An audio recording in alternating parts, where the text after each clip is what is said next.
Welcome back. As we promised, we are going to continue our program and to tackle together efforts exerted to boost the social protection networks and to give the utmost care to the most needy brackets. And as also I said, it's not only the mission or the responsibility of the state. The NGOs can play a very important role, and in fact, they are really playing a very important role here in Egypt, not today, not yesterday, but for the last decades and maybe centuries too. To shed more light on the whole story, we are very much delighted to have with us via phone His Excellency Ambassador Ayoub, Mahmoud Ayoub, former Minister Commercial. Thank you very much for being with us, sir, and a very good morning. Good morning to you. Sir, before going into details, tell me more about how do you see the role of the civil society in boosting social protection networks or to serve the needy brackets? The private sector is very important when we are speaking about the role of the non-governmental organizations in helping the government in its efforts to do a big job as far as social protection is concerned.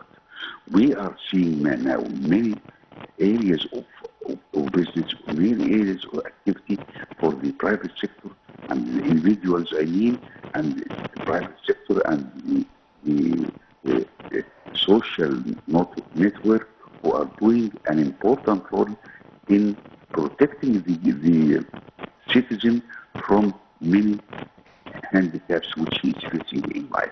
So the private sector and the social network are playing a dominant and a vital role in helping the government, because the government is doing a lot, but it is not enough, because unless the two hands together are clapping together. Yeah. This is why we say that we need the private sector as much as we need the government. Sir, there are also voices which are saying sometimes the NGOs or the civil society can play even a bigger role because they do have this direct contact with the citizens, with the volunteers, particularly of the youth, with the volunteers, particularly of women, who can be that close to people in remote areas, in villages, in the countryside, you name it. Do you see that this direct contact sometimes really made the civil societies even closer to the citizen? In fact, we find that the private sector, the individuals, the women, and the youth organization are in direct contact with the real needs of the citizens. We see that the private sector is doing, and the women in particular are doing a wonderful job as far as they know what is needed, where is it needed, and how much it costs. And at the same time, they can do a good job as far as the protection network is concerned. Yeah. What we see now from the new generation is very important for us, and it should be encouraged. One of the important roles also, sir, of the civil society is to act as a go-between, or those who can convey the messages of people to the state. And simply when they inspect or they visit some villages, for example, and to see how presidential initiatives like Hayat Karima or Decent Life initiative is implemented on the ground and share in implementing it on the ground, these are also other roles. How do you see these roles and how do you see their implementation on the ground?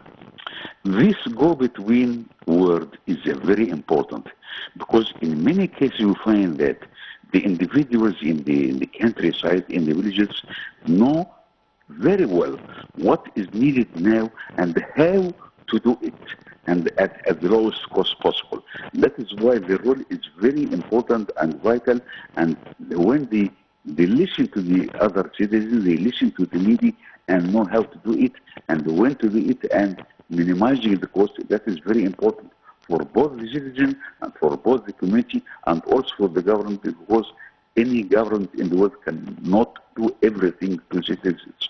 So the individuals of the NGOs whom I've seen for 40 years now are doing a wonderful job as far as helping the government in its efforts to make people's life better or more convenient for them to have access to water, or have the literacy lessons, how to it's helping the needy when they are ill or sick, and there are very serious areas of focus which NGOs are focusing on, and that is why we need more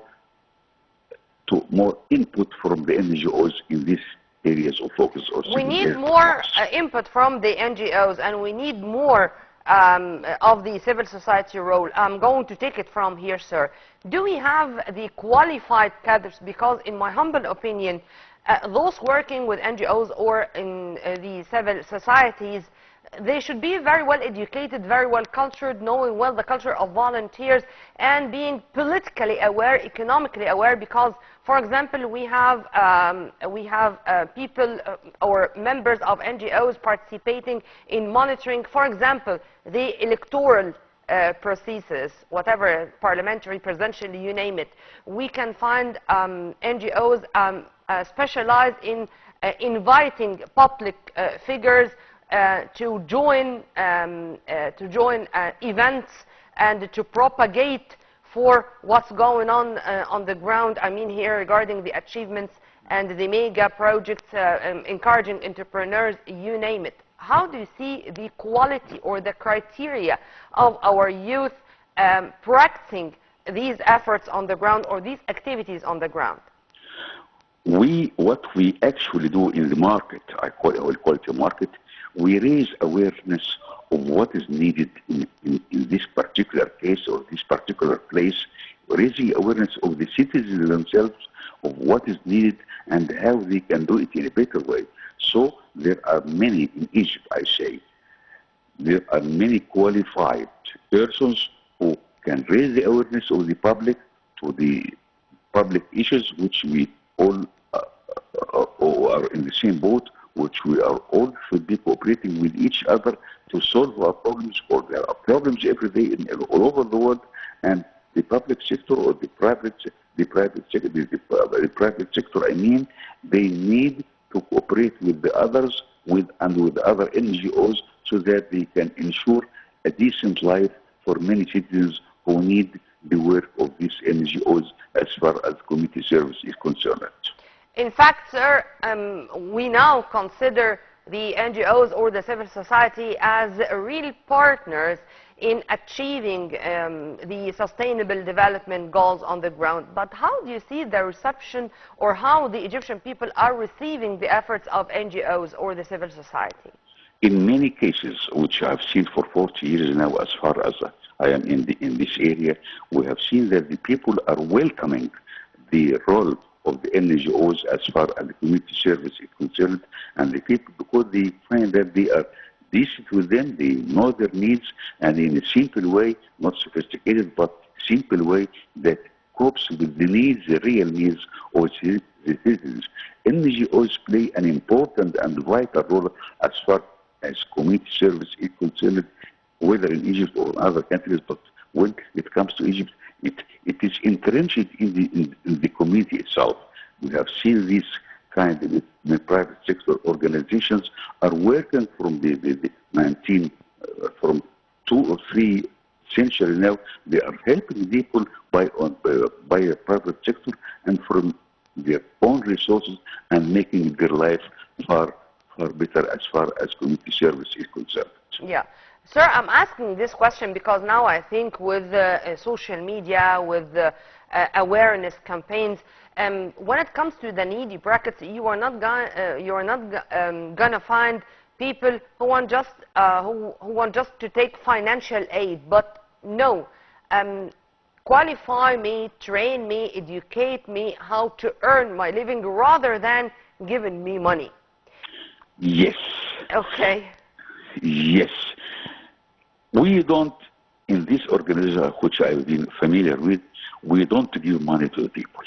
We just train them to produce, train them, qualify them for another jobs if they are jobless, to qualify them, give them vocational training, which is very important. And also we are raising awareness of the importance of cooperating with each other, with the other organizations, and with the government itself, as far as qualifying people for a productive life, Hmm. not needy life.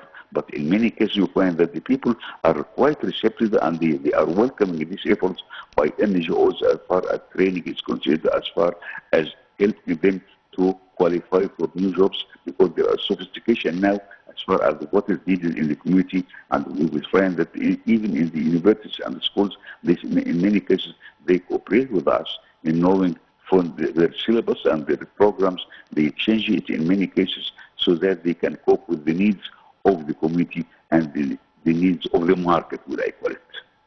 Ambassador Ayoub, Mahmoud Ayoub, former Minister Commercial, thank you very much for your input, sir, and have a very good day. Well, by this we come to the end of our breakfast show for today. Tomorrow is another episode and another crew. Stay tuned on Nile TV International always for more updates. Many thanks for watching. This was Nermeen Abdurrahman.